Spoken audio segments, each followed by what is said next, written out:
प्यारे बच्चों नमस्कार, स्वागत है आपका चैनल कृष्णा क्लासेस में। हम लोग प्रतिस्थापन विधि को सीख चुके हैं। अब सीखेंगे इस वीडियो में विलोपन विधि। विलोपन विधि को सबसे पहले उसके स्टेपों को समझ लेते हैं। बच्चों को समझ में नहीं आता है कैसे करना है, क्या करना है। हमने पहला स्टेप लिखा है, सर्वप्रथम दोनों समीकरणों में उपस्थित चरों में से किसी एक चर के गुणांकों को बराबर करें।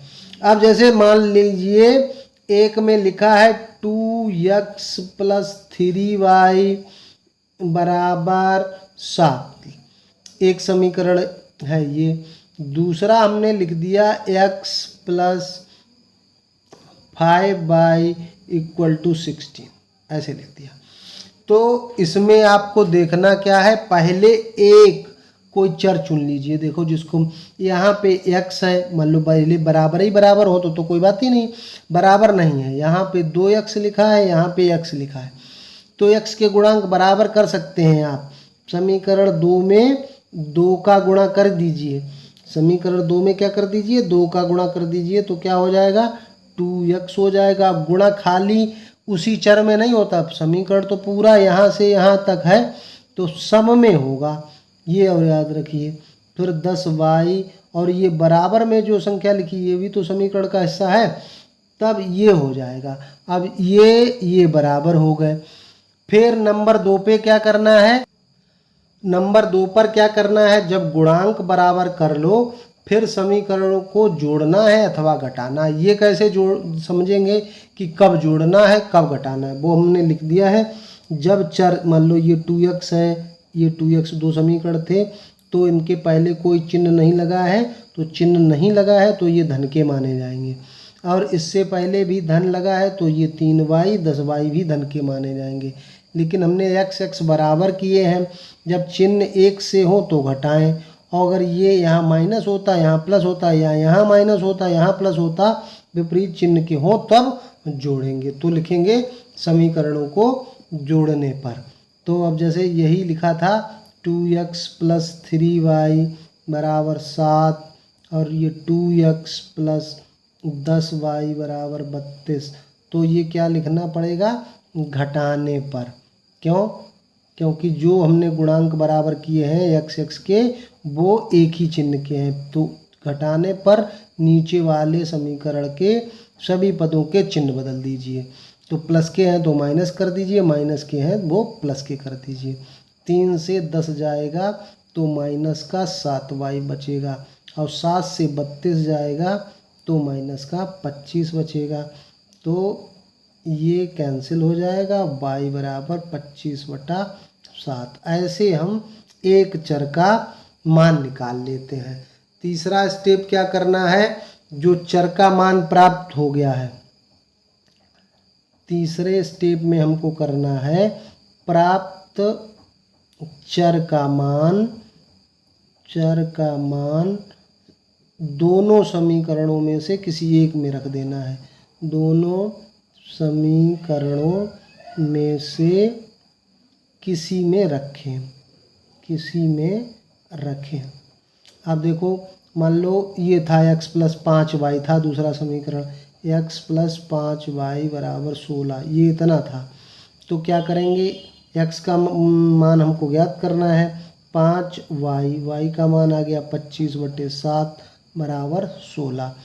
तो 25 पंचे 125/7 बराबर 16, और इससे अगर x का मान ज्ञात करेंगे तो 16 - 125/7। प्लस की संख्या पक्षांतर के नियम समझ लीजिए, प्लस की संख्या इधर होगी बराबर के उधर जाएगी, माइनस की संख्या इधर होगी उधर जाएगी, प्लस की गुणा वाली संख्या उधर जाएगी भाग में, और भाग वाली संख्या उधर जाएगी गुणा में। ये 4 नियम आप याद रखिए अगर नहीं पता है आपको।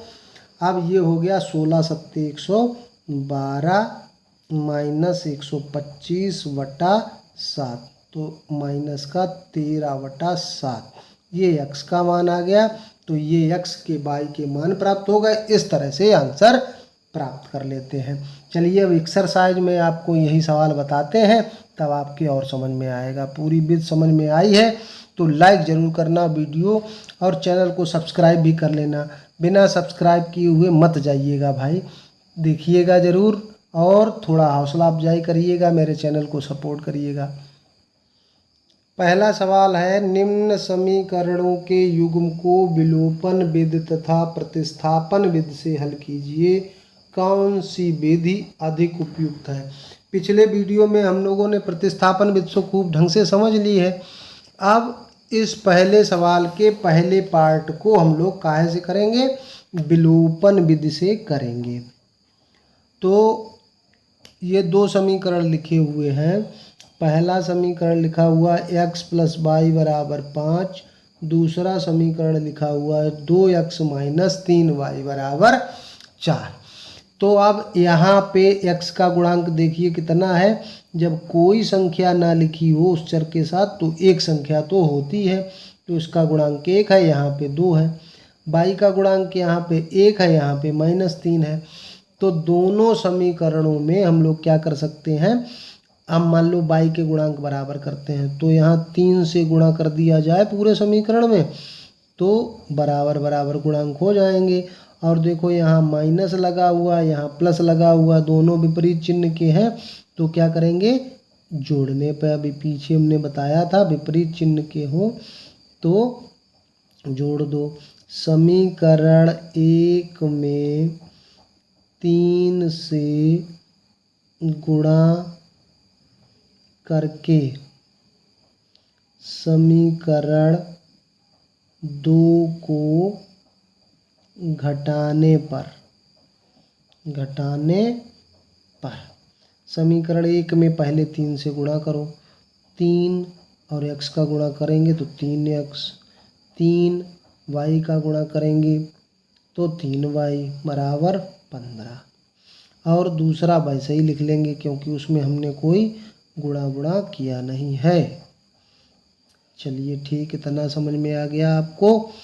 अब क्या हमने लिखा ऊपर, जोड़ने पर क्यों लिखा, क्योंकि हमने देख लिए थे गुणांक इनके कैसे हैं, विपरीत चिन्ह के हैं, तो कैंसिल आउट कर देंगे एक दूसरे को।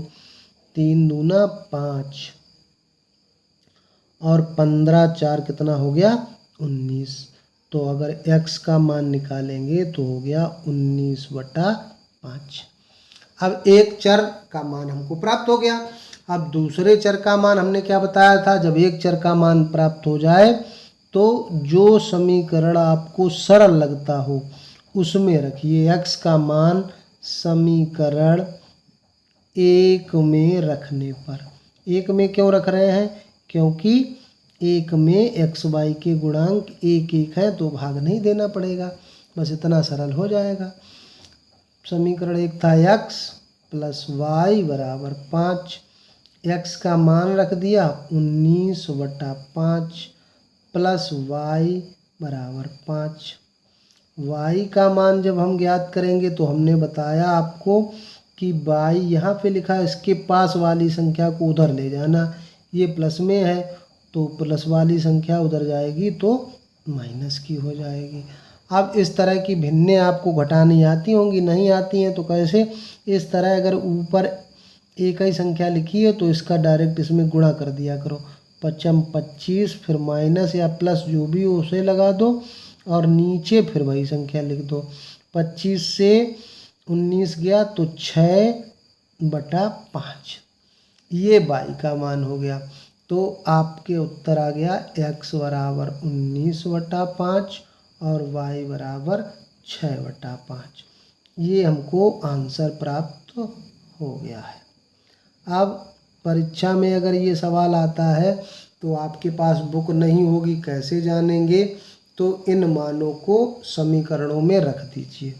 जैसे पहला समीकरण था x का मान 19/5 और 6/5, दोनों के हर समान थे तो 19 6 25, 5 से काट दिया 5 25, बराबर में 5 लिखा था तो दूसरा राइट हैंड साइड में जो लिखा है उससे वो प्राप्त हो जाना चाहिए। 2 गुणे x का मान 19/5, 3 गुणे 6/5, 19 दूना 38, 38 से 18 चला गया तो 20 बचेगा, 20/5 यानी कि 4। देखो बिल्कुल आंसर सही है, क्योंकि दोनों समीकरणों को x और y के मान संतुष्ट कर रहे हैं। अब इसको प्रतिस्थापन विधि से लगाना है। प्रतिस्थापन विधि तो सीख ही चुके हो, फिर भी देख लेते हैं। प्रतिस्थापन विधि, प्रतिस्थापन विधि में क्या करते थे, पहले समीकरण 1 से या 2 से किसी चर का मान दूसरे चर के पदों में, x का मान अगर निकालें तो 5 माइनस वाई, ये देखो लिखा है x, y को उधर पक्षांतर कर दिया तो 5 से घट गया 5 माइनस वाई, ये समीकरण 3 डाल दें। अब 1 से अगर मान निकालें तो समीकरण 2 में रखें, ये ध्यान रखें इसमें, और 2 से निकालें तो 1 में रखें। समीकरण 2 में x का मान रखने पर, x का मान रख दो तो 2x की जगह लिख देंगे 5 माइनस वाई, फिर आगे माइनस 3y बराबर 4 हो गया। 5 दूना 10 माइनस 2y माइनस 3y बराबर 4। अब जब हम इनको जोड़ेंगे, ये दोनों देखो इनके पहले एक जैसे चिन्ह लगे हैं, तो एक जैसे चिन्ह लगे हो तो ये आपस में मिल जाते हैं और उसी चिन्ह के बन जाते हैं। 4 10 को उधर ले गए तो पक्षांतर हुआ, ये तो प्लस का था उधर गया माइनस का हो गया, तो माइनस 5y बराबर माइनस 6, ये कैंसिल हुआ, y बराबर 6/5 आंसर मिल गया। ऊपर भी देखो y बराबर 6/5 आया था। अब समीकरण 3 से, समीकरण 3 ये लिखा हुआ है आपका, x बराबर 5 माइनस वाई की जगह 6/5, फिर वही 25 से 6 घटा दो तो 19/5, ये भी वही आंसर आया। तो किसी भी विधि से लगाएं आंसर वही आता है, और जो विधि आपको अच्छी लगेगी उसी का उत्तर देना कि कौन सी विधि आपको अधिक उपयुक्त लगती है। किसी सवाल में प्रतिस्थापन विधि अच्छी लगती है, किसी में विलोपन विधि अच्छी लगती है, तो जो आपको अच्छी लगे वो अच्छी लगती है। ठीक है, बस इस तरह से आपको करना है। आगे के सवाल अगले वीडियो में बताऊंगा। धन्यवाद।